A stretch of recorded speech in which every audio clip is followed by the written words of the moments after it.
Mental status examination में first हमने बात करी थी जनरल अपीयरेंस की। अभी हम बात करेंगे स्पीच की। जब भी कोई पेशेंट किसी नर्स के सामने आता है एग्जामिनेशन के लिए, तो हमें कुछ कुछ पॉइंट्स को हमें ध्यान रखना है और उसके अकॉर्डिंग हमें ऑब्जर्वेशन करना है। वो पॉइंट्स क्या होंगे?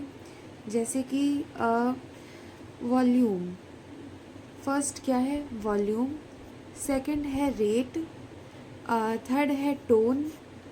फोर्थ है प्रोडक्टिविटी। फिफ्थ है गोल डायरेक्शन।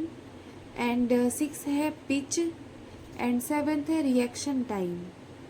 तो ये 7 जो पॉइंट्स हैं हमें ये ऑब्जर्व करना है हमारे पेशेंट पे। तो फर्स्ट क्या है? वॉल्यूम। जब भी कोई पेशेंट हमारे सामने बैठा हुआ है तो हमें ये चेक करना है, ऑब्जर्व करना है कि वो एकदम से चिल्ला कर के बात कर रहा है, बहुत लाउड बात कर रहा है, या फिर बहुत सॉफ्ट बात कर रहा है, या फिर हमें उसकी आवाज़ सुनने के लिए अपनी पोजीशन से आगे आना पड़ रहा है, अपनी चेयर से आगे आके सुन रहे हैं, बोले हाँ भैया और तेज़ से बोलो, थोड़ा सुनाई नहीं दे रहा है। तो वॉल्यूम में हमें या फिर वो सॉफ्ट बात कर रहा है या फिर लाउड बात कर रहा है, हमें ये ऑब्जर्व करना है। फिर है रेट। सेकंड पॉइंट है रेट। रेट का मतलब है कि वो जब हम उससे कोई सवाल पूछ रहे हैं तो उसका आंसर वो एकदम फास्ट दे रहा है या फिर थोड़ा पॉज ले करके दे रहा है, हमें ये चीज़ ऑब्जर्व करनी है। इसे हम कैसे ऑब्जर्व करेंगे कि दो शब्दों के बीच में जो पॉज है वो बहुत ज़्यादा है या फिर बहुत कम है, ये चीज़ हमें ऑब्जर्व करनी है। थर्ड है टोन।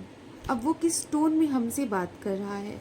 जैसे कि मैं उसको क्या ऑब्जर्व कर रही हूँ कि मैंने उससे पूछा कि श्रीमान जी आपका घर कहाँ पे है। तो फर्स्ट चीज़ क्या हो सकता है कि वो बहुत बोरिंग महसूस कर रहा है, उससे बात करके ऐसा लग रहा है कि ये बोर हो रहा है, इसका मन नहीं लग रहा है यहाँ पे। सेकंड थिंग क्या हो सकती है कि उसको बहुत देख के लग रहा है कि भाई ये बहुत थका हुआ है और ये थकान है इसको, इसलिए ये सही से नहीं कर पा रहा। थर्ड चीज़ क्या होगा कि मोनोटोनस, कि उसे आपसे बात करने में कोई इंटरेस्ट नहीं है। तो ये चीज़ें हमें इसमें ऑब्जर्व करनी है टोन में। फिर है प्रोडक्टिविटी।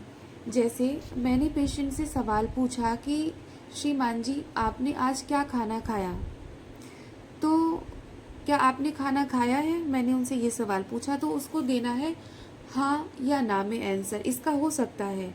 तो वो अब इस क्वेश्चन का क्या आंसर दे रहा है, वो ये भी कर सकता है कि जो सवाल मैंने पूछा है तो वो इस सवाल को बहुत विस्तार से इसका आंसर दे रहा है, या फिर बहुत सारी डिटेल्स बता रहा है कि मैंने ये खाना खाया, फिर मैंने इस खाने में ये चीज़ें खाई, है ना, बहुत सारा ऑफ़र कर रहा है। तो ये हो गया प्रोडक्टिविटी। प्रोडक्टिविटी के बाद है गोल डायरेक्शन। गोल डायरेक्शन का मतलब है कि जो सवाल मैंने पूछा है क्या वो उसका जवाब सही सीधा दे रहा है या फिर वो घुमावदार जवाब दे रहा है।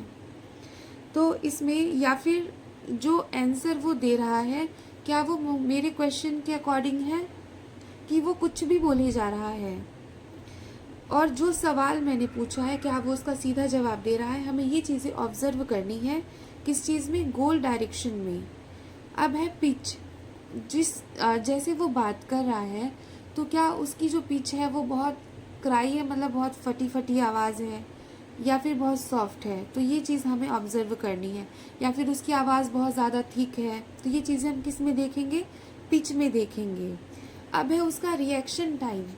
रिएक्शन टाइम का मतलब है कि जो सवाल मैंने उससे पूछा है उसका आंसर देने के लिए वो कितना समय ले रहा है, या फिर वो कुछ सेकंड्स का समय ले रहा है, या फिर कुछ सेकंड से मिनट्स का, या फिर बहुत टाइम वो आंसर कर रहा है। तो जब भी हम किसी का मेंटल स्टेटस एग्जामिनेशन करते हैं तो हमें इन 7 पॉइंट्स को ध्यान में रख करके ही ऑब्जर्वेशन करना है।